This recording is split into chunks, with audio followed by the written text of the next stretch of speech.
Merci, Monsieur le Président. Chers collègues, j'entends certains dire que les députés de la majorité auraient la ratification honteuse. Moi, je suis un agriculteur qui va assumer le vote en faveur du CETA.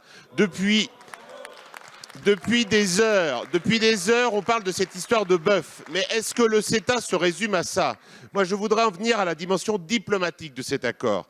La France est un membre permanent du Conseil de sécurité, mais nombreux sont ceux qui remettent en cause son siège. Moi, je crois qu'il est à toute sa place par son histoire, mais surtout par les valeurs qu'elle porte, valeurs humanistes, sociales et environnementales.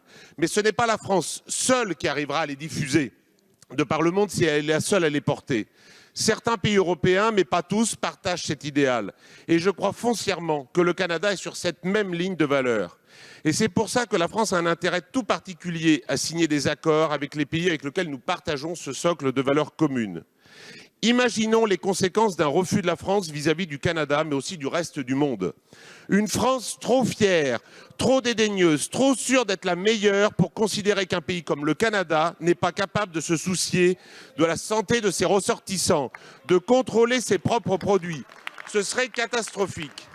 Le Canada, son gouvernement, ses citoyens sont des gens extrêmement responsables avec qui nous partageons intimement une histoire et des valeurs. Je voterai alors sans hésitation l'accord du CETA.